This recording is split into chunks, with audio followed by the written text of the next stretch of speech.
আসসালামু আলাইকুম। আজকে আমি আপনাদেরকে খুবই স্বাস্থ্যকর এবং একটি মজাদার রেসিপি দেখাবো।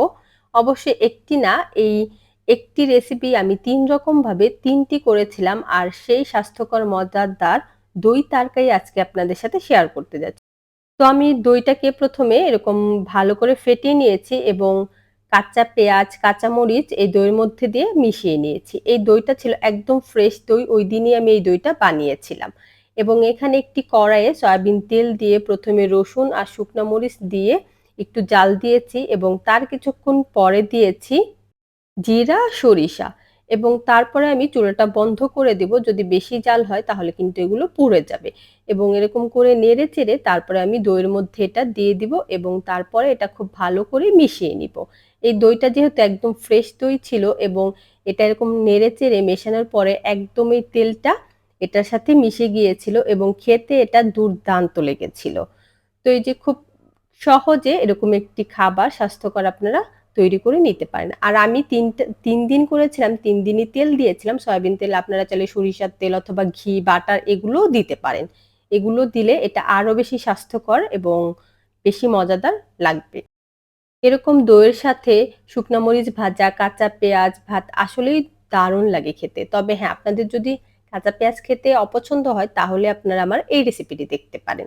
যেমন এখানে তেলের মধ্যে ১ম এ শুকনা মরিচ, জিরা, সরিষা, পেঁয়াজ, রসুন এবং কাঁচামরিচ দিয়ে বেশ কিছুক্ষণ ভেজে নিয়েছি। খুব বেশিও ভাজিনি, মানে এটা খুব বেশি কড়া করে ভাজবো না। যখন এরকম ১-২ মিনিট ভাজার পরে যখন এটা নরম হয়ে যাবে তখন এটাকে নামিয়ে নিব এবং এটা যেহেতু টক দই ছিল তো ঐদিনকে আমি অল্প একটু চিনি দিয়েছিলাম।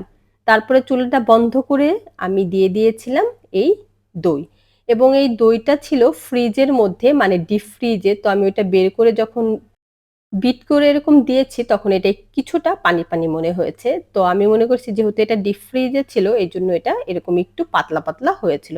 তবে খেতে কিন্তু বেশ মজাদার লেগেছিল। যেহেতু আমি একটু চিনিও দিয়েছিলাম, কারণ টক দইয়ের সাথে চিনির কম্বিনেশনটা খুবই ভালো যায় এবং এই অল্প শুকনা মরিচ, পেঁয়াজ ভাজাটাও বেশ ভালো লেগেছিল। আরেকদিন যেটা করেছিলাম ক্যাপসিকাম নিয়ে তারপরে এটাকে খুব সুন্দর করে কেটে নিয়েছিলাম এবং তার সাথে এখানে আমি অর্ধেক কাপ ক্যাপসিকাম নিয়েছি এবং তার সাথে পেঁয়াজ, রসুন কেটে নিয়েছি এবং আবার তেলের মধ্যে এগুলো সব দিয়ে দিয়েছি। তারপর নেড়েচেড়ে এগুলো বেশ কিছুক্ষণ ভেজে নিয়েছি এবং এর মধ্যে দিয়ে দিয়েছি অল্প করে হলুদ ১ চামচের ৪ ভাগের ১ ভাগ, শুকনা মরিচ দিয়েছি ১ চামচ এবং খুবই অল্প করে ধনিয়া এবং কারি পাউডার দিয়েছি। দিয়ে নেড়েচেড়ে তারপরে ফেটানো দই আমি এটার মধ্যে দিয়ে দিব এবং চুলাটা বন্ধ করে দিব। যখন দইটা দিব তার আগে চুলাটা বন্ধ করে তারপরে দিয়ে দিব এবং তারপরে সুন্দর করে এটা মিশিয়ে নিব। এবং এটার মধ্যে যেহেতু আমি ক্যাপসিকাম দিয়েছি তাই কাঁচামরিচ বা শুকনা মরিচ এগুলো দেইনি। যদি আপনারা পছন্দ করেন তাহলে দিতে পারেন বা যদি আপনারা কাঁচা পেঁয়াজ খেতে অপছন্দ করেন তাহলেও এভাবে আপনারা খেয়ে দেখতে পারেন। আর অবশ্যই লবণ দিতে কিন্তু ভুলবেন না।